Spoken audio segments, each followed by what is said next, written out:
السلام عليكم ورحمة الله تعالى وبركاته. مرحبا بكم معايا فيديو جديد على قناة يسرى أم رزان.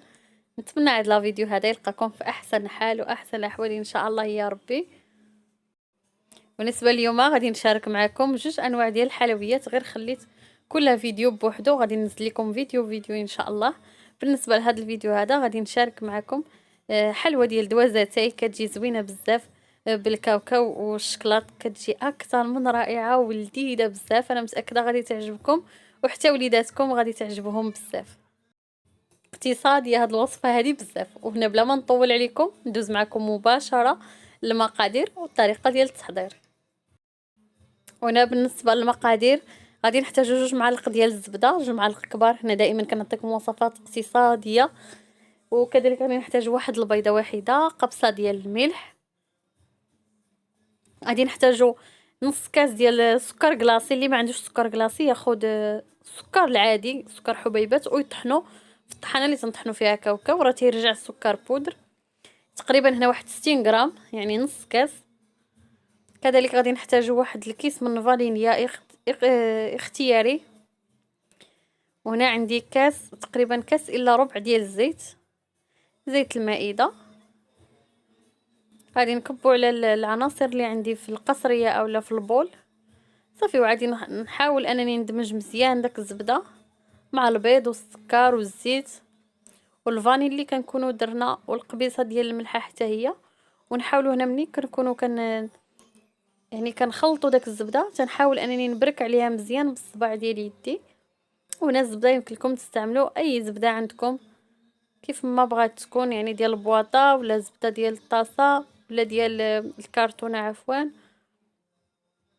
مارغرين، المهم اللي كان عندكم صافي. هنايا كنحاول انني ندمج الزبده مزيان باش ما تبقى لياش الطروفه،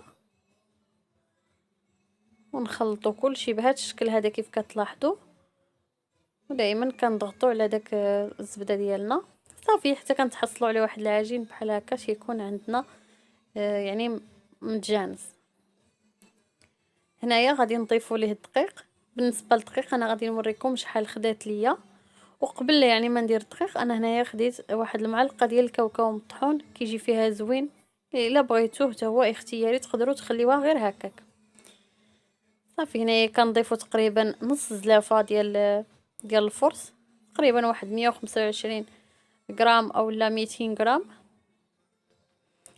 صافي. وكنحاولوا نجمعوا العجينه ديالنا، كيكون يعني باقي خاصها الفرص، كنزيدها الباقي حتى هي كذلك، يعني مازال ما تجمعاتش.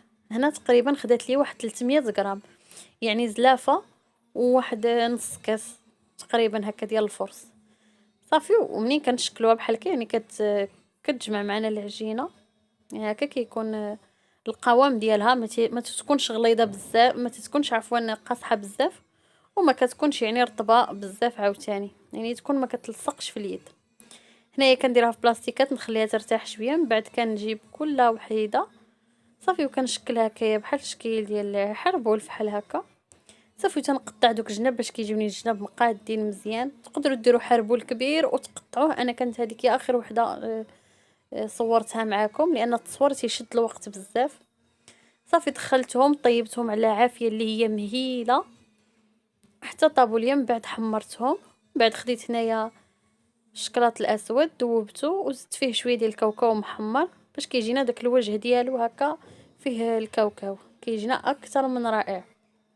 بالنسبه هنا تقدروا كذلك تذوبوا الشكلاط ابيض وديروه حتى هو بنفس الطريقه، تزيدوا عليه الكاوكاو. انا درته بجوج شكيلات، درت له شكلاط اسود وكاين اللي درت له شكلاط ابيض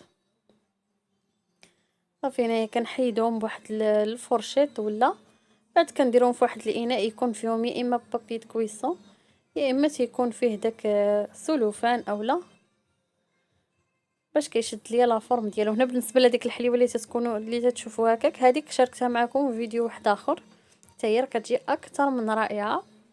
كان هذا هو الفيديو ديالنا. بعد ما خليتهم حتى كملت الكونتيتي اللي عندي وخليتهم حتى بردوا مزيان، كتقدموهم هكايا كيجيو زوينين بزاف، الشكل ديالهم كيجي اكثر من رائع، وكذلك كيجيو بنان يعني الكوتي ولا الفطور مع كويس ديال اتاي كيجيو زوينين بزاف.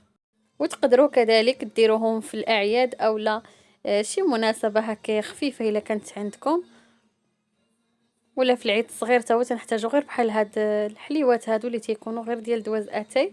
كان هذا هو الفيديو ديال اليوم، نتلاقى معكم ان شاء الله في فيديو جديد ووصفه جديده. الا عجبكم لا فيديو ما تنسونيش بواحد اللايك، وإلا كنتوا اول مره كتزوروا القناه ديالي خليو لي واحد ابوني، وشكرا للتشجيع ديالكم.